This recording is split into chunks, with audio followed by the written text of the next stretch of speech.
அனைவருக்கும் அன்பான வணக்கம். நமது வகுப்புல இன்னைக்கு நான் தலைப்பு பார்க்க போறோம் அப்படின்னா, அமாவாசையில மட்டுமே செய்யக்கூடிய ஒரு தாந்திரிக பரிகாரத்த பத்தி தான் நம்ம இன்னைக்கு பார்க்க போறோம். இந்த பரிகாரம் வந்து பார்த்தீங்கன்னா, எளிமையா இருக்கும். ஆனா வந்து ரொம்ப சக்தி வாய்ந்த பரிகாரம். இந்த பரிகாரம் எதுக்காக பயன்படும் அப்படின்னா, முதல் விஷயம் வந்து நமக்கு திருஷ்டியால தான் நமக்கு இந்த எப்பேர்ப்பட்ட பிரச்சனைகளுமே திருஷ்டியால தான் ஏற்படுது.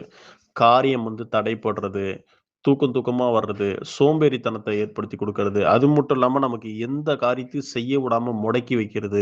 இந்த மாரி பிரச்சனைகள் எல்லாத்துக்கும் மெயின் ரீசன் வந்து திருஷ்டி தான். இந்த திருஷ்டிய வந்து நம்ப அமாவாசையில நம்ம நீக்கிட்டோம் அப்படின்னால், நமக்கு பிரச்சனைகள் வந்து நமக்கு உருவாகாது. இந்த திருஷ்டியால தான் எதிரிகள் பிரச்சனையும் நமக்கு உண்டாகுது. இந்த மெயினான வேரையே நம்ம புடுங்கி போட்டுட்டோம் அப்படின்னா, நமக்கு சகலவிதமான பிரச்சனைகள் வந்து நமக்கு ரிலீஃப் உண்டாகும். இந்த பரிகாரத்த அமாவாசையில மட்டும் தான் நீங்க செய்யணும். அமாவாசை இந்த பரிகாரத்த நீங்க செய்யறதுனால, உங்களுக்கு பலன் வந்து இரட்டிப்பா வந்து உங்களுக்கு உற்பத்தி பண்ணி குடுக்குது. பொதுவாவே அமாவாசைன்றது ஒரு அழிவுக்கான நாள் மட்டுமே கிடையாது. அமாவாசையில புதுமையான விஷயங்கள் வந்து நம்ம நெறைய செய்யலாம். மாந்திரீகம் சார்ந்து, அருள்வாக்கு சார்ந்து, அதான் இந்த மர்மமான விஷயங்கள் வந்து நம்ம புதுமையா நம்ம தொடங்குறதுக்கான உகந்த நாள் வந்து அமாவாசை. நெறைய பேரு இந்த மாந்திரீகத்த, பிளாக் மேஜிக்க வந்து கெட்டது பண்றதுக்கு மட்டும் தான் பயன்படுத்துறாங்க. அப்படி கிடையாது.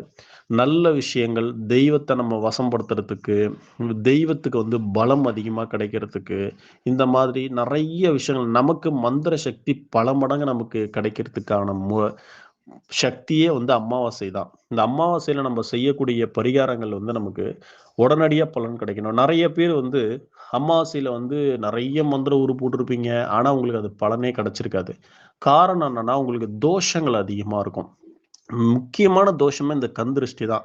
இந்த திருஷ்டி இருக்கிறதுனாலே உங்களுக்கு என்ன ஆகும் அப்டின்னா, உங்களால அடுத்த நிலைக்கு போகவே முடியாது. நீங்க என்னதான் மந்திரம் முக்கி திணறி போட்டாலும் 1008 மந்திரத்த தாண்டி இருக்க மாட்டீங்க. ஒரு நாள் உட்கார்ந்து 1008 இல்ல 10,000 போடணும்னு அமாவாசையில உட்காருவீங்க. ஆனா 108க்கு மேலே உங்களால முடியாது. குழப்பம், தடுமாற்றம், ஏதாவது ஒரு பிரச்சனைகள் இருந்துகிட்டே இருக்கும். நீங்க ஃபர்ஸ்ட்டு இந்த தோஷத்த நிவர்த்தி பண்ணிட்டு, அதுக்கப்புறம் நீங்க மந்திரம் உட்கார்ந்து உரு போட்டீங்க அப்டின்னா, அது உங்களுக்கு ஃபர்ஸ்ட் கிளாஸா வேல செய்யும். இப்ப நான் குடுக்கக்கூடிய தாந்திரிகம் கூட, நம்பளா ஒண்ணும் புதுசா கண்டுபிடிச்சதெல்லாம் கிடையாது. நம்ம முன்னோர்கள் கையாண்ட ஒரு விஷயத்த யாரும் இப்ப கடைப்பிடிக்கிறது கிடையாது. பொதுவாவே மாந்திரீக தொழில்ல உள்ளவங்க, மத்தவங்களுக்கு வந்து திருஷ்டி கழிச்சு விடுறீங்களே ஒழிஞ்சு, உங்களுக்கு திருஷ்டி கழிக்கிறதுக்கு நேரம் இல்ல.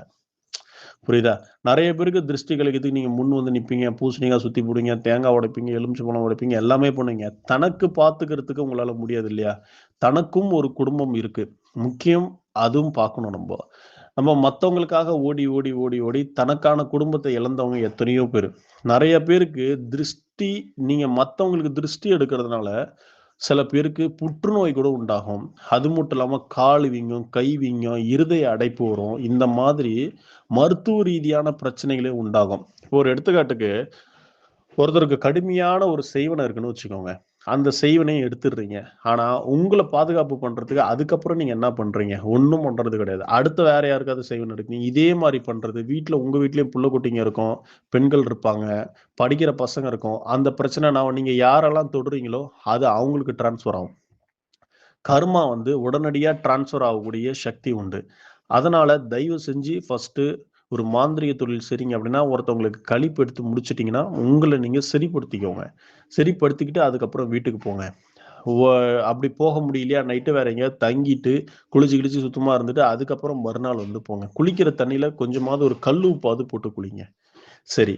இந்த தாந்திரிக முறை இப்ப நான் குடுக்கக்கூடிய அமாவாசை தாந்திரிக முறைய வந்து, பொதுவா குடும்பத்துல உள்ளவங்க அமாவாசையில செய்யலாம்.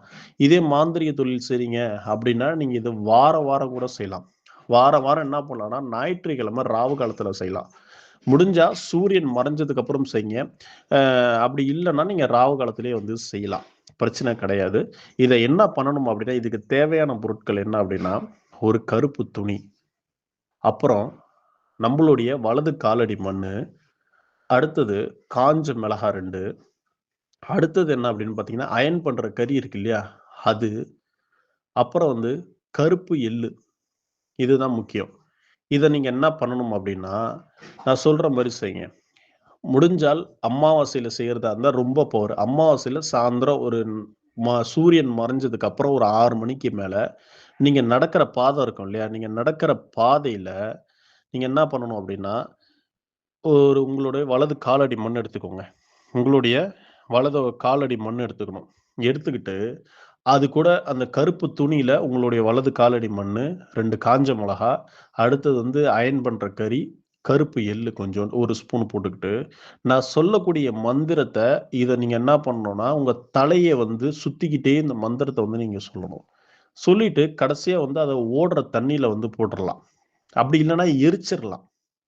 ஒண்ணு எரிச்சிரலாம். அப்படி இல்லன்னா ஓடுற தண்ணீல போட்டுறலாம். இன்னொன்னு வந்து காஞ்ச வத்தல் இது கூட சேர்த்துக்கோங்க. காஞ்ச வத்தல். கடையில கிடைக்கும் இல்லையா? காஞ்ச வத்தலு. மிளகா வத்தலு. இந்த மிளகா வத்தல் சேர்த்துங்க. ஒண்ணு காஞ்ச மிளகா, அப்படி இல்லன்னா மிளகா வத்தலு. காஞ்ச மிளகா வத்தலு சேர்த்துக்கலாம். நீங்க என்ன பண்ணலாம் அப்படின்னா, இத இப்ப எல்லாத்தையும் சுத்திட்டீங்க. எல்லாம் சுத்தி முடிச்சுட்டு, நான் சொல்லக்கூடிய மந்திரத்த ஒரு திசைக்கு நீங்க 27 தடவ சொல்லணும். இப்ப எப்படின்னா, ஃபர்ஸ்ட்டு கிழக்க பார்த்து நின்னுக்கோங்க. அந்த மூட்ட ரெடி பண்ணிக்கிட்டீங்களா? இப்ப இந்த கருப்பு துணியில நான் சொன்ன மாரி, ஒரு கருப்பு துணி, அதுல உங்களுடைய ஒரு புடி காலடி மண்ணு, வலது காலடி மண்ணு, அப்புறம் வந்து மிளகா, காஞ்ச மிளகா வத்தலு, அடுத்தது வந்து அயர்ன் பண்ற கறி, அப்புறம் வந்து கருப்பு எள்ளு. இத எடுத்துக்கிறீங்க. இப்போ ஒரு மூட்டை மாரி ரெடி பண்ணிக்கிட்டு, ஃபர்ஸ்ட்டு கிழக்கு பக்கம் பார்த்து நின்னுக்கிட்டு, உங்க தலைய வந்து 27 தடவ சுத்தணும். இதுல இன்னொரு முக்கியமான விஷயம் என்னன்னா, இந்த நீங்க உங்க காலடி மண்ண நீங்க எடுக்கும்போதே யாரும் பார்க்கக்கூடாது. அதே மாதிரி நீங்க யார்கிட்டயும் பேசவும் கூடாது. இந்த பரிகாரம் செஞ்சு முடிக்கிற வரைக்கும் நீங்க யார்கிட்டயும் பேசக்கூடாது. இன்னொன்னு, நீங்க செய்யற பரிகாரத்த யாரும் பார்க்கக்கூடாது. புரியுதா? இதுல சிலர் கேட்பாங்க, செருப்பு போட்டுக்கிட்டு பண்ணணுமா? செருப்பு போடாம செருப்பு போடக்கூடாது. ஷூவும் போடக்கூடாது. நீங்க உங்களோட காலடி மண்ணோட தடம் தான் அதுல பதியணும். பூமியில பதியணும். அதுதான் வைப்ரேஷன் வந்து அதிகம். சரியா? நம்மளுடைய காலடி மண்ண வச்சு நல்லதும் செய்யலாம், கெட்டதும் செய்யலாம். நம்மளுடைய கர்மாவ குறைக்கிறதுக்கான ஒரு முறைய தான் நம்ம இன்னைக்கு பார்க்குறோம். நீங்க என்ன பண்ணணும்னா, இப்ப எல்லாமே மூட்டையெல்லாம் ரெடி பண்ணிக்கிட்டு, நான் சொல்லக்கூடிய மந்திரத்த ஃபர்ஸ்ட்டு கிழக்கு பக்கம் பார்த்து நின்னுக்கிட்டு, நீங்க இந்த மந்திரத்த எழுதி கூட வச்சுக்கோங்க. நீங்க லெஃப்ட் கையில இந்த மூட்டைய வச்சுக்கிட்டு, ரைட் கையில இந்த பேப்பர சோத்து கையில இந்த பேப்பர வச்சுக்கோங்க. வச்சுக்கிட்டு நான் சொல்லக்கூடிய மந்திரத்த 27 தடவ தலைய இப்படி 21 தடவ சுத்தும்போது, நீங்க 1 தடவ படிக்கணும். அப்புறம் 2 தடவ சுத்தும்போது 2வது தடவ படிக்கணும். அந்த மாதிரி கிழக்கு பக்கம் நிக்கும்போது 27 தடவ படிக்கணும். அப்புறம் வடக்கு பக்கம் நிக்கும்போது 27 தடவ படிக்கணும். தெற்கு, மேற்கு இந்த 4 திசைக்கு நீங்க அப்படியே உங்க தலைய சுத்தும்போது பொறுமையா படிச்சுக்கிட்டே சுத்தி முடிச்சிரணும். அதுக்கு உண்டான மந்திரத்த சொல்றேன் பாருங்க. ஓம் நமோ பகவதே மம பாத தலம் ஸ்தம்பய ஸ்தம்பய சர்வ தோஷம் நாசய நாசய தரித்திரியம் ஹும் பட் ஸ்வாஹா. ஓம் நமோ பகவதே மம பாத தலம் ஸ்தம்பய ஸ்தம்பய சர்வ தோஷம் நாசய நாசய தரித்திரியம் ஹும் பட் ஸ்வாஹா. இந்த மந்திரத்த 108 தடவ சொல்லிக்கணும். அது எப்படி சொல்லணும்னு சொல்லியிருக்கேன். ஒரு தடவ சொல்லும்போது இந்த மந்திரத்த படிக்கணும். அதே மாரி இன்னொரு தடவ சொல்லும்போது இந்த மந்திரத்த படிக்கணும். 4 தசைக்கும் அப்படியே திரும்பி திரும்பிட்டு நீங்க படிக்கணும். இன்னொரு விஷயம் என்னன்னா, ஜென்ஸா இருந்தீங்க அப்படின்னா, கருப்பு துணி போட்டுக்கிட்டு நீங்க இது பரிகாரம் பண்ணக்கூடாது. கருப்பு துணி இல்ல டார்க்கான துணிய போட்டுக்கிட்டு பண்ணாதீங்க. வெறும் உடம்புல கூட நீங்க நின்னுக்கிட்டு பண்ணலாம். வேஷ்டி கட்டிக்கோங்க. வெறும் உடம்புல கூட நின்னுக்கிட்டு பண்ணலாம். பெண்களா இருந்தாங்கன்னா பிரச்சனை கிடையாது. அவங்க வந்து கருப்பு உடை மட்டும் அணியக்கூடாது. அணியாம நீங்க இந்த பரிகாரத்த வந்து குழந்தைங்கள்லேருந்து பெரியவங்க வரைக்கும் யார் வேணாலும் செய்யலாம். குழந்தைங்க வந்து 5 வயசு மேல உள்ளவங்களுக்கு செய்யலாம். சரியா? 5 வயசு கீழ உள்ளவங்களுக்கு இது செய்யக்கூடாது. 5 வயசு மேல உள்ள குழந்தைங்களுக்கு நீங்க இத செய்யலாம். பெரியவங்க யாரா இருந்தாலும் செய்யலாம். எப்பேர்ப்பட்ட பிரச்சனைகளா இருந்தாலும் நிவர்த்தியாகும். இந்த முறைய நல்லா சுத்தி முடிச்சுட்டு, இத ஒண்ணு கொட்டாங்குச்சி வச்சு எரிச்சிரலாம். அப்படி இல்லன்னா ஓடுற தண்ணீலயோ, இல்ல கடல்லயோ, இல்ல ஆத்துலயோ நீங்க தூக்கி போட்டுட்டு, நீங்க என்ன இப்ப நைட்டு சூரியன் மறைஞ்சதுக்கு அப்புறம் தான் பண்ண போறீங்க. புரியுதா? அமாவாசை அன்னைக்கு சூரியன் மறைஞ்சதுக்கு அப்புறம் பண்ணிட்டு, தூக்கி போட்டுட்டு, வீட்டுக்கு வரும்போது கை, கால கழுவிட்டு வரணும்.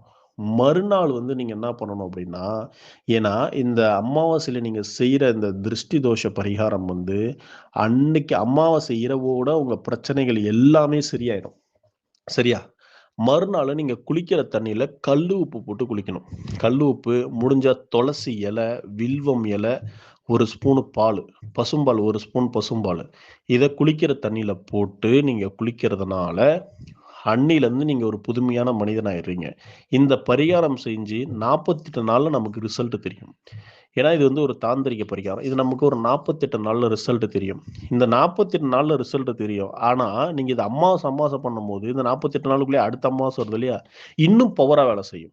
இந்த மாரி அமாவாசையில நீங்க செய்றதுனால, சூப்பரா ஃபர்ஸ்ட் கிளாஸா வேலை செய்யும். இது தனக்கு மட்டும் தான் செய்யணுமா? மனிதர்களுக்கு மட்டுமா செய்யணுமா? அப்படி இல்ல. ஆஃபீஸுக்கும் செய்யலாம். இந்த மாரி பலவிதமான விஷயங்களுக்கும் நீங்க இத செய்யலாம். ஃபேக்டரி, ஆஃபீஸு, ஒரு கடை, மளிகை கடை, பொட்டி கடை எந்த இடமா இருந்தாலும் சரி, நீங்க இத செய்யலாம். அருமையா பலன் கிடைக்கும். இந்த மந்திரத்த வந்து நான் உங்களுக்கு வீடியோல குடுக்குறேன். நன்றி, வணக்கம். வாழ்க வளமுடன்.